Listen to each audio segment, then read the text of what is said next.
14 अगस्त 1947 के ठीक 3 दिन बाद एक इदारा बनता है, एक डिपार्टमेंट बनता है पाकिस्तान में। जितने भी इदारे और डिपार्टमेंट पाकिस्तान में मौजूद थे वो तमाम वही थे जो हमें विरासत में मिले थे, कहना चाहिए ब्रिटिश लॉर्ड के बनाए हुए थे। लेकिन एक ही इदारा जो 1947 14 अगस्त के ठीक 3 दिन बाद जिसकी मंजूरी दी जाती है वो होता है इस्लामिक रिकन्सिलेशन का डिपार्टमेंट। इस डिपार्टमेंट की मंजूरी दी जाती है कायद-ए-आज़म की तरफ से और उसका जो हेड बनाया जाता है वो मौलाना असद को बनाया जाता है। मौलाना असद वो साहब हैं जो एक ऐसे जूइश उलमा के घराने से ताल्लुक़ रखते थे जो दाई थे अपने मज़हब की तबलीग किया करते थे। अपने मज़हब की तबलीग के लिए वो और मज़ाहिब की लैंग्वेजेस भी सीखा करते थे ताकि उनमें भी इन्फ्यूज़ कर सकते हैं अपने लोगों को और फिर उनको कैसे डिफ्यूज़ करना है ये मामलात भी कर सकें। इस हद तक स्टॉन्च कटर किस्म के वो जूश घराने से ताल्लुक़ रखते थे। अरबी सीखने के लिए जब वो इजिप्ट जाते हैं और वहाँ अरबी सीखते हैं तो अरबी सीखते सीखते उनको इतनी अवेयरनेस हो जाती है कुरान और इस्लाम के बारे में कि वो लॉजिकली कन्विंस हो जाते हैं इस रिलीजन पर और कन्वर्ट हो जाते हैं, इस्लाम ले आते हैं। ये वो मौलाना असद थे और जब पाकिस्तान बनता है, उन्हीं दिनों में पाकिस्तान बनता है और वो पाकिस्तान का नाम सुनते हैं कि ये इस्लामी जमहूरिया पाकिस्तान है तो वो इस ज़ौम में पाकिस्तान आते हैं कि ये वाहिद इस्लामिक मुल्क है जो इस आइडियोलॉजी पे कायम हुआ है, जो इस नाम पे कायम हुआ है जिसका नाम ही इस्लामी जमहूरिया पाकिस्तान है। जब वो इस ज़ौम में पाकिस्तान तशरीफ़ लाते हैं और पूछना चाहते हैं कि मैं कहाँ पर अपनी खदमात सरअंजाम दे सकता हूँ, उनके पास एक इमेंस नॉलेज था, एक्सपीरियंस था और बहुत ही लैंग्वेजेस पे कमांड थी उनका, तो उसको कायद-ए-आज़म उस शख्स को लेके जाते हैं और कहते हैं ये डिपार्टमेंट बन चुका है, आप इसको हेड कीजिए। ये एक मुमलिकत का सबसे पहला ही नहीं सबसे बुनियादी डिपार्टमेंट है क्योंकि इसकी बेस पे हमने ये मुल्क बनाया है।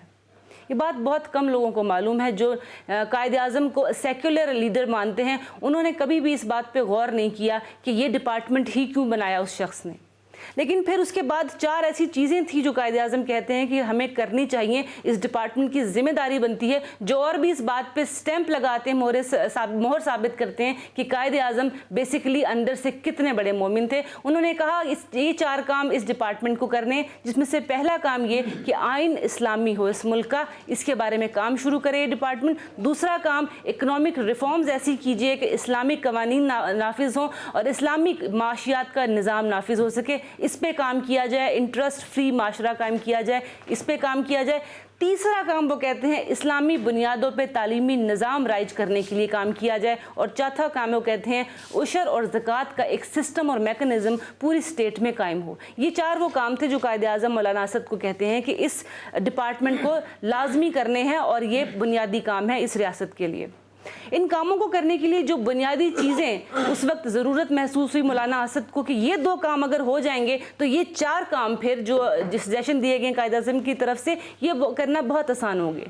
उन्होंने वो सिफारिशात और वो सजेशंस जो थे अपने पास महफूज किए और उसके लिए जो 2 बुनियादी काम उनको करने थे उन्होंने वो आगे पहुंचाए, जिसमें फ़ॉरेन पॉलिसी के डिपार्टमेंट में, फ़ॉरेन ऑफिस के डिपार्टमेंट में भी गए और डिफरेंट डिपार्टमेंट जो ब्यूरोक्रेसी के थे उनमें भी गए। और वो 2 बातें जिनमें एक बात ये थी कि जितने भी मदरसे हैं उनको ख़त्म किया जाए जड़ से, ताकि हर कोई अपना अपना मज़हब और अपना अपना नज़रिया लेके इस मुल्क में अपनी बुनियादें ना पका ले, क्योंकि हमें एक निज़ाम, एक नज़रिया चाहिए। एक ही आवाज़ के ऊपर लब्बैक कह के सब ने मुल्क बनाया था। वो जो सब अपनी अपनी ईंट और अपनी अपनी मस्जिद लेके आएंगे, 1.5 ईंट की मस्जिद बनाएंगे, उससे ये तबाही की तरफ जाएगा। तो हमें सबसे पहले वो ख़त्म करने हैं।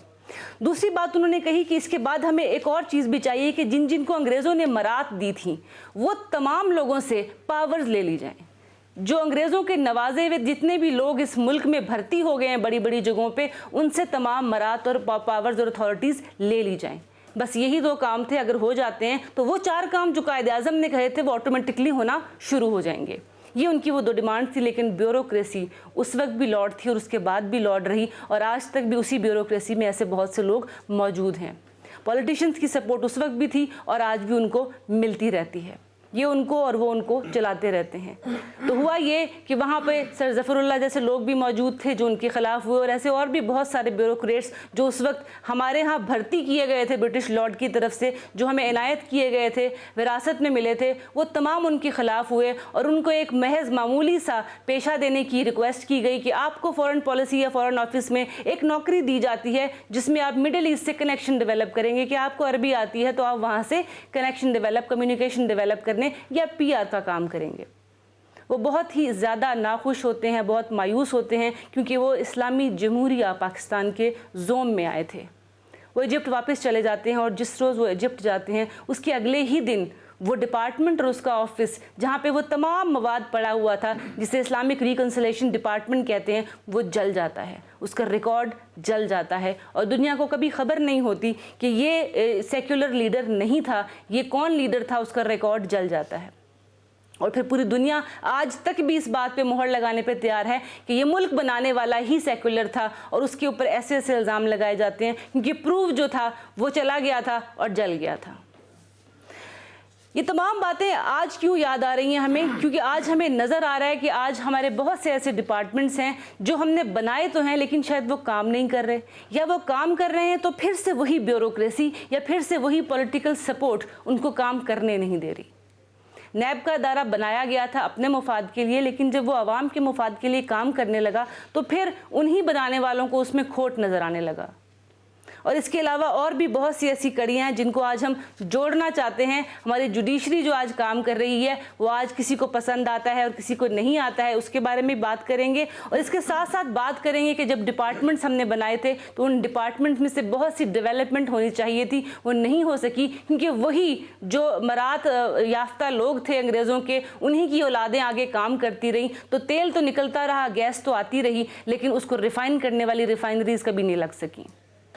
आज पाकिस्तान खुशखबरियाँ सुना रहा है, पाकिस्तान का प्राइम मिनिस्टर खुशखबरियाँ सुना रहा है, पाकिस्तान की ज़मीन के अंदर हमारे लिए खुशखबरियाँ दफन हैं, वो हमें नज़र आ रही हैं, लेकिन उनको निकालने के लिए मशीनें हमारे पास नहीं हैं क्योंकि वो डिपार्टमेंट्स कभी भी डेवलप नहीं किए गए जो ये काम कर सकते थे।